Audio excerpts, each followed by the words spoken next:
Welcome to my channel Arth Pathshala. Hello student, welcome to my channel Arth Pathshala. तो आज हम राजन series पहले सेमेस्टर का जो तीसरा आपका प्रश्न पत्र है विज्ञान का, उसको हम देखने वाले हैं। इसमें जितने भी अति लघु उत्तरीय प्रश्न हैं, जितने भी इस सीरीज में दिए गए हैं, आज हम उसको पूरा इस वीडियो में कवर करने वाले हैं। तो चलिए बिना टाइम को वेस्ट किए हम सीधा स्टार्ट करते हैं। आपका सबसे पहला है हमारा अति लघु उत्तरीय प्रश्न। इसमें पहला है हमारा रेन वाटर हार्वेस्टिंग से आप क्या समझते हैं। तो रेन वाटर हार्वेस्टिंग का मतलब ये है, जो बारिश का पानी होता है उसको आप किसी एक जगह पर एकत्रित कर लें, फिर बाद में उसको खेती के लिए इस्तेमाल करें या फिर किसी भी काम के लिए आप उसको इस्तेमाल करें। इसी को जल संरक्षण विधि भी कहा जाता है। इससे धरती में पानी का स्तर भी बढ़ जाता है। दूसरा है आपका पदार्थ की कौन सी अवस्था है जिसमें पदार्थ का आयतन तो निश्चित होता है परंतु आकृति अनिश्चित होती है, तो वो द्रव अवस्था है। तो आपको पदार्थ की कितनी अवस्थाएं होती है? 3 अवस्था होती है पदार्थ की, ठोस, द्रव और गैस। ये 3 अवस्था होती है आपके पदार्थ की। अगला है आपका दोलन गति किसे कहते हैं। दोलन गति का मतलब ये हुए, किसी आधार से लटकती हुई कोई वस्तु हो और वो अपनी जो उसकी विरामावस्था होती है उससे इधर उधर गति करती है, तो उसी को दोलन गति कहते हैं। जैसे दीवार में घड़ी टंगी हुई रहती है ना, तो उसमें जो पेंडुलम होता है वो इधर उधर गति करता रहता है, तो उसी को दोलन गति कहते हैं। यौगिक किसे कहते हैं? वे शुद्ध पदार्थ जो 2 या 2 से अधिक तत्वों के रासायनिक संयोग से निश्चित अनुपात में मिलने से बनते हैं, उसे यौगिक कहते हैं। मृतोपजीव से आप क्या समझते हैं? वे जीव जो अपना भोजन मृत एवं सड़े गले कार्बनिक पदार्थ से प्राप्त करते हैं, उसे मृतोपजीवी कहते हैं। ठीक है, जैसे आपने देखा होगा कहीं भी कोई जीव जंतु मर जाता है तो वहाँ पे कौवा या कोई और भी जानवर आकर के वहाँ पे क्या करता है, खाता है उसे या फिर देखता है उसे, तो उसी से वे क्या करते हैं, अपना भोजन प्राप्त करते हैं। 8वां नंबर आपका है, जब कोई वस्तु अपनी माध्य स्थिति के दोनों ओर गति करती है तो इस गति को क्या कहते हैं? दोलन गति। अभी ऊपर हमने पढ़ा था, मध्य वाली गति से, माध्य स्थिति से वो दोनों ओर गति करेगी तो उसे दोलन गति करेगी। तलछटीकरण की प्रक्रिया क्या होती है? तलछटीकरण का मतलब ये होता है, द्रव में अविलेय ठोसों के मिश्रण से हल्के तथा भारी अवयवों को निथारना ही तलछटीकरण होता है। घूमते हुए लट्टू में किस प्रकार की गति होती है? जो घूमता हुआ लट्टू होता है वो क्या करता है? वो घूर्णन गति करता है। हमारे शरीर में कितनी ज्ञानेंद्रियां पाई जाती हैं? तो हमारे शरीर में 5 ज्ञानेंद्रियां पाई जाती हैं, आँख, कान, नाक, जीभ और त्वचा। अगला प्रश्न है आपका, सजीव एवं निर्जीव बीज की कड़ी किसे कहा जाता है? तो वायरस को सजीव और निर्जीव के बीच की कड़ी कहा जाता है। पुरुष के नर अंग को क्या कहते हैं? पुंकेसर। और स्त्री अंग को क्या कहते हैं? स्त्री केसर। एंड्रोसियम और गाइनोसियम। ठोस पदार्थ की आकृति एवं आयतन कैसा होता है? तो ठोस पदार्थ की आकृति एवं आयतन निश्चित होते हैं। अगला है आपका, पत्तियों का रंग हरा क्यों होता है? तो पत्तियों का रंग क्लोरोफिल के कारण हरा होता है। ठीक है, प्रकाश संश्लेषक के प्रमुख उत्पाद कौन से हैं? तो ग्लूकोज हो गया, ऑक्सीजन हो गया। पौधों के कितने भाग होते हैं उसके नाम बताइए। पौधों के निम्नलिखित भाग होते हैं, जैसे 5 भाग, जड़, तना, पत्ती, फूल और फल। अगला है आपका, परागण के गुणसूत्रों की संख्या कितनी होती है? तो ड्रोसोफिला में अगर देखेंगे तो 8 गुणसूत्र होते हैं, मक्का में 20 होते हैं, टमाटर में 24 होते हैं, आलू के पौधों में 48 होते हैं। अगला आपका, कोशिका भित्ति किसमें पाई जाती है? ये किस पदार्थ का बना होता है? तो कोशिका भित्ति जो होता है वो पादप कोशिका में पाई जाती है, और जो कोशिका यानी कि सेलवाल जो होता है आपका, वो सेल्यूलोज से बना होता है। ठीक है, जंतुओं एवं पौधों में समानता बताइए। जंतुओं एवं पौधों में पहले हम समानता देखते हैं। तो वृद्धि जो होती है, जंतुओं तथा पौधों में वृद्धि होती है, समय के साथ साथ वे दोनों बड़े होते हैं। आकार देखेंगे तो जंतुओं का आकार निश्चित अवस्था में ही फैला है, जबकि पौधों का आकार जो होता है वो विशाल रूप ले लेता है। और श्वसन में देखेंगे, पौधे श्वसन क्रिया के फलस्वरूप कार्बन डाइऑक्साइड ग्रहण करते हैं और ऑक्सीजन छोड़ते हैं। तो यही जो पौधे ऑक्सीजन छोड़ते हैं उसी को हम लोग ग्रहण कर लेते हैं, और हम लोग कार्बन डाइऑक्साइड छोड़ते हैं तो उसे पौधे ग्रहण कर लेते हैं। और जबकि जीव जंतु क्या करते हैं? ऑक्सीजन ग्रहण करते हैं और कार्बन डाइऑक्साइड छोड़ते हैं। पुष्प पौधों का सबसे आकर्षक भाग है। पत्तियों के रूपांतरण को पुष्प कहा जाता है। खिड़कियों में किस प्रकार के कांच का प्रयोग किया जाता है? तो उस खिड़कियों में ज़्यादातर साधारण या मृदु कांच का प्रयोग किया जाता है। अगला है आपका सजीव किसे कहते हैं? हाथी, घोड़ा, बिल्ली, बंदर, मानव, पेड़ पौधे जब तक जीवित रहते हैं वे सजीव कहलाते हैं, क्योंकि इनमें वृद्धि, पोषण, श्वसन क्रिया, प्रजनन एवं निश्चित जीवन चक्र आदि जैसे कुछ सामान्य लक्षण पाए जाते हैं। ठीक। और निर्जीव किसे कहते हैं? निर्जीव में यही हो गया जिसमें वृद्धि ना हो, श्वसन की प्रक्रिया ना हो, प्रजनन ना हो, तो वे सब क्या होंगे? निर्जीव में आ जाएंगे। वह वस्तुएं जिसमें जीवन नहीं होता है निर्जीव कहते हैं, जैसे कुर्सी, मेज, वाहन आदि। जड़ का प्रमुख कार्य क्या होता है? तो जड़ का प्रमुख कार्य होता है पौधों को पहले तो भूमि में स्थिर रखती है जड़, और दूसरा आपका हो गया भूमि से जल तथा खनिज लवणों का अवशोषण करने का कार्य करती है और पौधों को भूमि में स्थिर रखती है। पेड़ पौधों में अलैंगिक प्रजनन की विधियाँ कौन कौन सी है? पेड़ पौधों में अलैंगिक प्रजनन की विधियों के नाम लिखिए। तो मुकुलन, खंडन, बीजाणुओं द्वारा होता है और कायिक प्रवर्धन। अगला प्रश्न है आपका वित्तीय गति व घूर्णन गति का एक एक उदाहरण लिखना है। तो घूर्णन गति का उदाहरण अभी आपको पहले ही बताए थे, जो लट्टू होता है वो हमारा घूर्णन गति करता है। लट्टू का फिरना घूर्णन गति का उदाहरण है और सूर्य के चारों ओर पृथ्वी का गति करना ये वित्तीय गति का उदाहरण है। पौधों की पत्तियों में होने वाली प्रकाश संश्लेषक की क्रिया का समीकरण लिखना है। तो फोटोसिंथेसिस का जो आपका प्रोसेस है उसमें कौन जो उसका रिएक्शन है वो हमें बताना है कि उसमें जो है कैसे रिएक्शन होता है।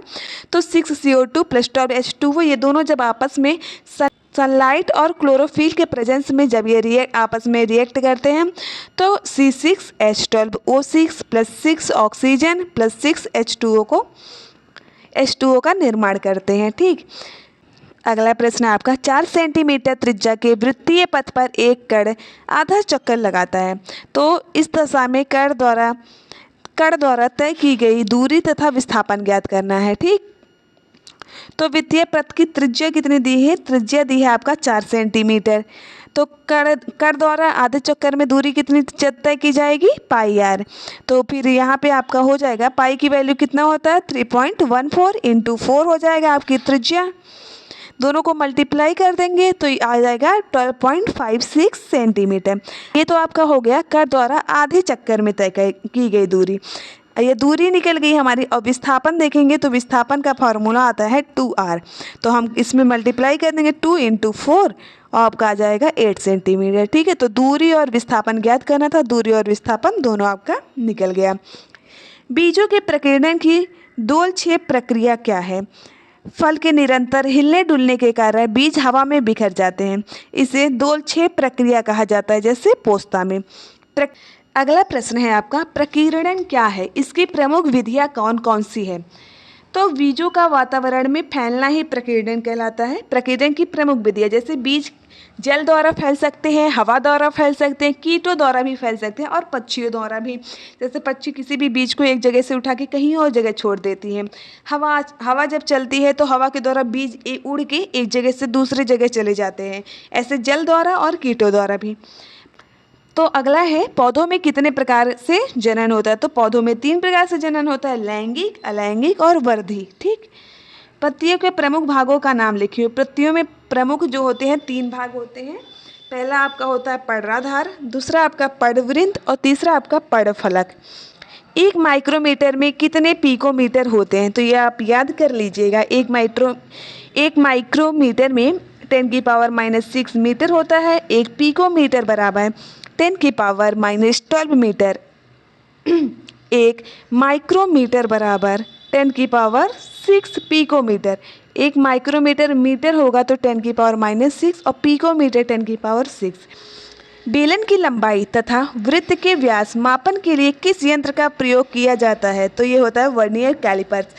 कभी कभी इसका डायग्राम पूछ लेता है वर्नियर कैलिपर्स का बनाने के लिए, तो आप उसको भी देख लीजिएगा।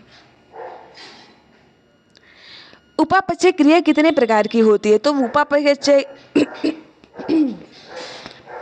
अगला है आपका उपापचय क्रिया कितने प्रकार से होती है? तो उपापचय की जो क्रिया है वो 2 प्रकार से होती है, उपापचय और अपचय।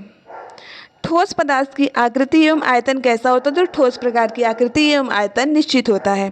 परमाणु किसे कहते हैं? परमाणु तत्व वह छोटे सा छोटा भाग है जो किसी भी रासायनिक अभिक्रिया में भाग ले सकता है परंतु स्वतंत्र अवस्था में नहीं रह सकता है।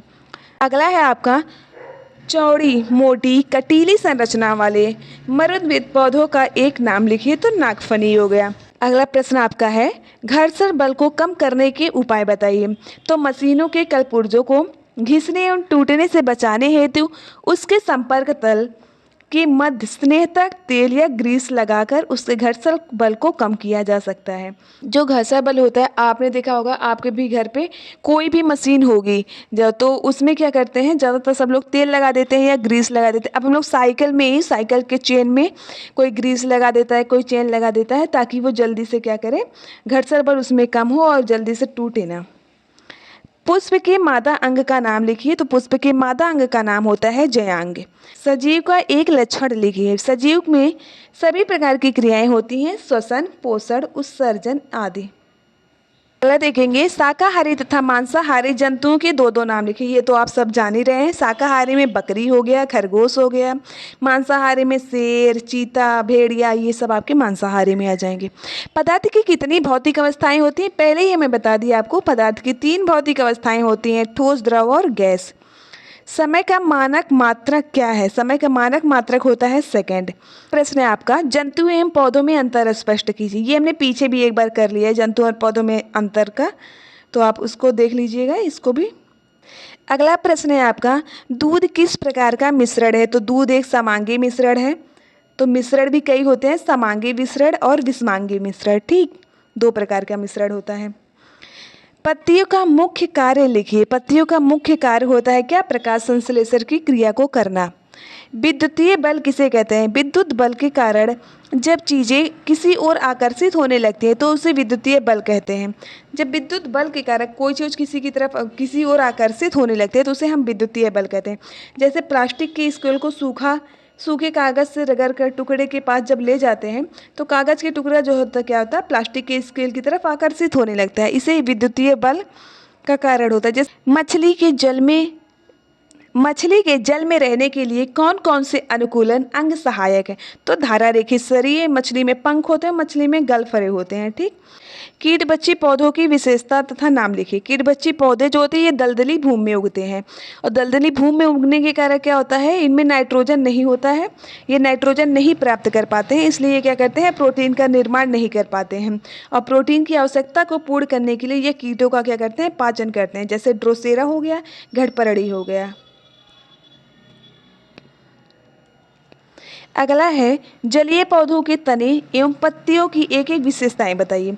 जलीय पौधों के तनों के अंदर असंख्य रिक्त स्थान होते हैं जिसे वायु कोष्ठक कहा जाता है, जिसमें वायु भरी होती है। ओके, जैसे जलकुंभी हो गया, ये आपका जलीय पौधा हो गया। कमल और कुमुदनी के पौधों की पत्तियां चपटी होती है और इनकी सतह जो होती है वो मोम जैसी चिकनी होती है। इसमें पत्तियां गीली नहीं होती हैं, चपटी होने के कारण यह पानी की सतह पर तैरती रहती है। अलैंगिक जनन की 2 विधियों और प्रकारों के नाम लिखिए। अलैंगिक जनन में क्या क्या होता है, मुकुलन, विखंडन। घर्षण बल किसे कहते हैं? किन्हीं 2 सतह के संपर्क तलों के मध्य सापेक्ष गति का विरोध करने वाले बल को ही घर्षण बल कहते हैं। भूमिगत तने के रूपांतरण में अदरक के रूपांतरण का नाम लिखिए। तो अदरक के तने का जो रूपांतरण होता है उसे राइजोम कहते हैं या प्रकंद कहते हैं। गति के द्वितीय नियम को परिभाषित कीजिए। गति का द्वितीय नियम के अनुसार किसी वस्तु पर बाह्य से लगाया गया बल F यानी कि फोर्स उस वस्तु के द्रव्यमान यानी कि m मास पर उस वस्तु के बल की दिशा में उत्पन्न त्वरण के गुणनफल के बराबर होगा, यानी कि F बराबर ma। बल बराबर द्रव्यमान इंटू त्वरण। A से एक्सीलरेशन हो गया, m से मास हो गया, F से फोर्स हो गया।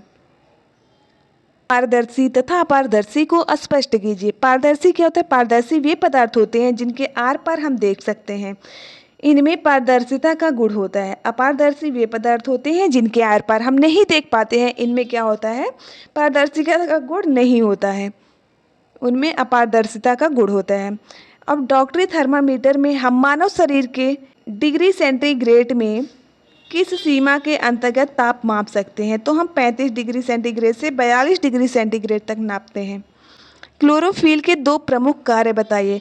क्लोरोफिल के कार्य, सबसे पहला जो मेन रीजन है, क्लोरोफिल के कारण ही पत्तियों का रंग हरा होता है और प्रकाश संश्लेषण की क्रिया में भी ये मदद करता है। प्रकाश संश्लेषण की क्रिया में सूर्य के प्रकाश को क्लोरोफिल अवशोषित करता है। वर्धी जनन की 2 विधियां बताइए। तो जड़ों द्वारा वर्धी जनन होता है और तनों द्वारा भी वर्धी जनन होता है। तो जड़ों द्वारा वर्धी जनन होता है डहेलिया, शकरकंदी में, और तनों द्वारा वर्धी जनन होता है आलू, प्याज, हल्दी, लहसुन में। जड़ के प्रकार बताइए। तो जड़ होता है मूसलाधार जड़, होता है अपस्थानिक जड़। अलैंगिक जनन की 2 विधियां बताइए। अलैंगिक जनन पीछे भी हम कई बार पढ़े, विखंडन और मुकुलन। 3 कीटभक्षी पौधों के नाम बताइए। Drosera, Nepenthes and utricularia. सरसों के पुष्प के विभिन्न अंगों के नाम लिखिए। पुष्प के मुख्य 4 भागों के नाम लिखिए। तो बादल पुंज, दल पुंज, पुमंग और जायांग। अगला है हमारा आपका, भंगुर और अभंगुर पदार्थ किसे कहते हैं? प्रत्येक का उदाहरण दीजिए। भंगुर पदार्थ वे पदार्थ होते हैं जिनमें शीघ्र ही चूड़ बच जाने का गुण पाया जाता है, वे भंगुर पदार्थ कहलाते हैं, जैसे कांच, कोयला आदि। अभंगुर पदार्थ क्या होंगे? अभंगुर पदार्थ वे होते हैं जिनमें शीघ्र चूड़ बनने का गुण विद्यमान नहीं होता है, उसे अभंगुर पदार्थ कहते हैं। जैसे आपका हो गया लोहा, तांबा एक्सेट्रा। ऊर्ध्वापातन से क्या तात्पर्य है आपका? ऊर्ध्वापातन क्या होता है? वे सभी पदार्थ जो गर्म करने पर बिना द्रव में बदले सीधे गैस में बदल जाते हैं, तो ऊर्ध्वापातन कहलाते हैं। ये जो क्रिया होती है ऊर्ध्वापातन कहलाती है। ठीक, वे पदार्थ जो गर्म करने पर बिना द्रव में बदले सीधा ही गैस में बदल जाते हैं, उसे हम ऊर्ध्वापातन कहते हैं। इसका एग्जाम्पल हो गया नौसादर, आयोडीन, कपूर एक्सेट्रा। मूल मात्रक किसे कहते हैं? कोई 2 उदाहरण दीजिए मूल मात्रक का। वे भौतिक राशियां जो पूर्णतः स्वतंत्र होती हैं, मूल राशियां कहलाती हैं। ठीक, वे भौतिक राशियां जो पूर्णतः स्वतंत्र रूप से होती हैं, उन्हें हम मूल राशियां कहते हैं। इन मूल राशियों के लिए प्रयुक्त मात्रक होता है, मूल मात्रक कहलाता है। उदाहरण, जैसे इसके उदाहरण देखेंगे, दूरी एवं समय मूल राशियां हैं तथा मीटर एवं सेकंड इसके क्या होते हैं? मात्रक होते हैं। बस आज के लिए इतना ही। जाते जाते आप चैनल को सब्सक्राइब कर जाइएगा। आपके राजन सीरीज पहले सेमेस्टर में जितने भी पेपर है, मैं सबका अति लघु उत्तरीय प्रश्न जो होता है वो सभी की सीरीज, पूरी सीरीज का मैं एक एक करके सभी पेपर का आपको प्रोवाइड करवा दूंगी। बस आज के लिए इतना ही। Thank you.